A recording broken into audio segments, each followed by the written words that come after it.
everyone.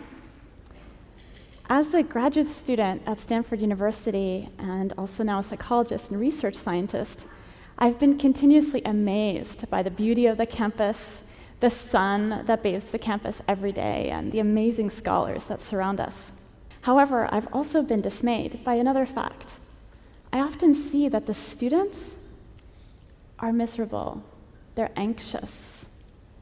There's so much stress. My first year as a graduate student there were 3 suicides on the campus. So in response to this, my colleague, Carol Pertovsky, head of health promotion, and I started a science of happiness class with the hopes of increasing well-being in some way. And one day, one of the students came up after class to Carol and said, "I have to drop out. This class goes against everything I've ever learned." And Carol asked, "Well, what do you mean?" And the student said, "My parents told me I needed to be very successful. And when I asked them, how do I become very successful, they said, you must work very, very hard." And when the student went back to them and said, "How do I know when I'm working hard enough?" And her parents said, "When you're suffering." It can seem very shocking, and yet we've all bought into this misconception to a certain degree. There's a misconception out there that in order to be successful, we have to sacrifice or at least postpone our happiness. In particular, there's this idea that you cannot have success without stress. And I think you'd probably agree with me that that idea is out there. My field of research is the science of happiness, of well-being, of fulfillment, and also of resilience. And the more I dove into the literature, the more I saw that we have it all wrong. While we certainly cannot control the amount of stress that's coming our way, we can control the pressure that's coming our way, whether it's professional or whether it's personal. We will all face life stressors, and we all have, and we will continue to do so. There's not much we can do about that. However, there's one thing we can control, and that is the state of our mind.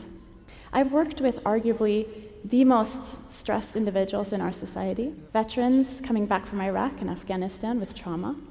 These young men and women, as you most probably have heard about, live in a constant state of fight or flight.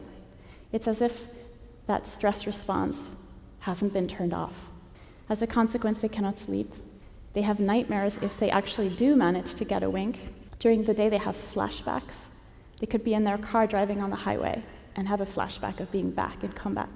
They have difficulties in their relationships with other people, and they have a hard time holding on to a job, let alone going to school.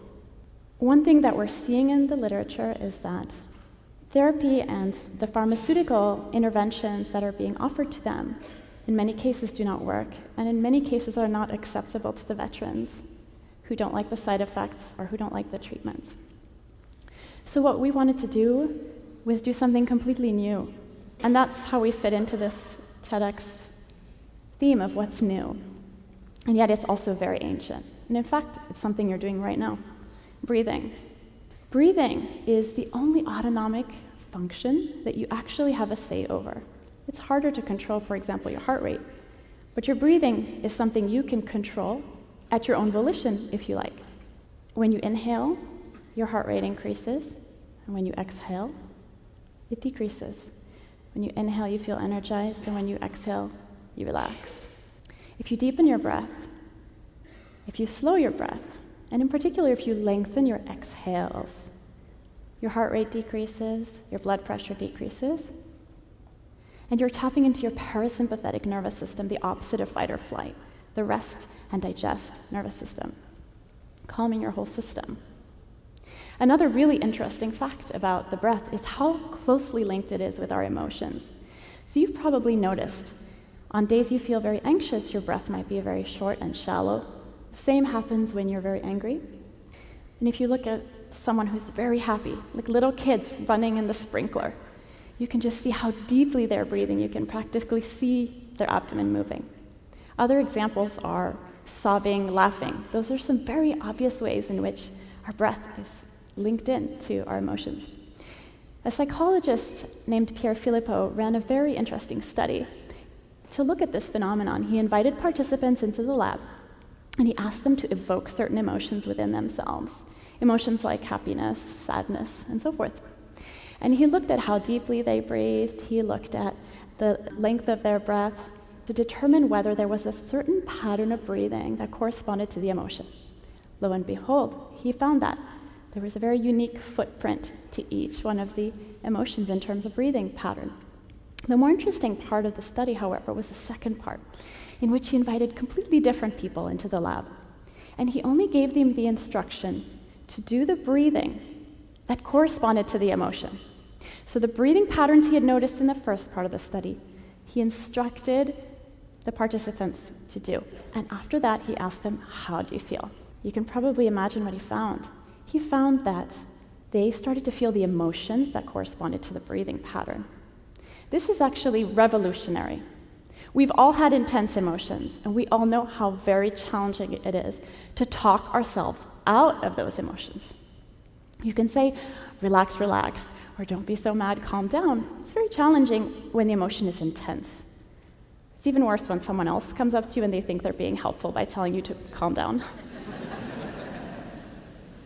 We invited veterans into the lab, and half of them participated in a week-long breathing program called Sudarshan Kriya, or sky meditation for short. This week-long program, they came in a couple hours a day, and they learned a series of breathing techniques.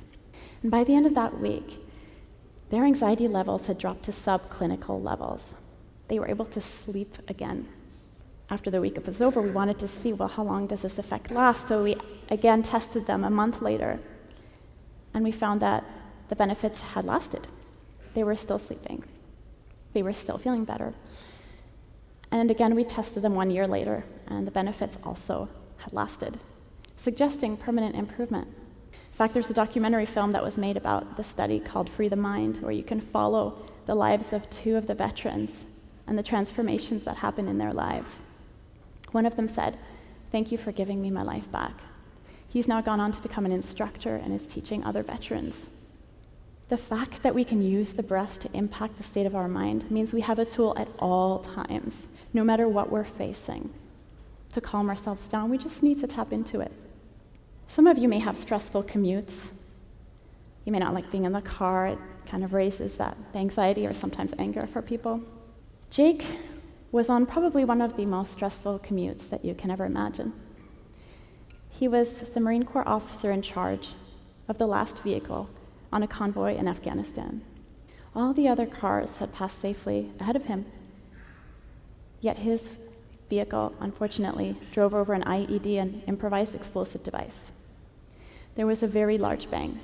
When the dust had settled, he looked down and he saw that his legs were fractured below the knee. In that moment, he remembered a breathing technique that he had learned in a book called On Combat by Lieutenant Colonel Grossman for young officers. It shared a breathing technique whereby you breathe in for a count of 4, hold for a count of 4, out for a count of 4, hold for a count of 4, like a square breath. In that moment, he remembered it, and he started to breathe in this way. Thanks to that, he had the presence of mind to check in on his men, make sure they were all okay. He had the presence of mind to give orders to call for help. He had the presence of mind to tourniquet his own legs, to prop them up, and only then, when he had done his duty, when he had taken care of everything, he lay back, and that's when he passed out. Later, he found out that had he not had that presence of mind, he would have fallen into a coma, or he would have bled to death. Jake attended my wedding. He's a friend.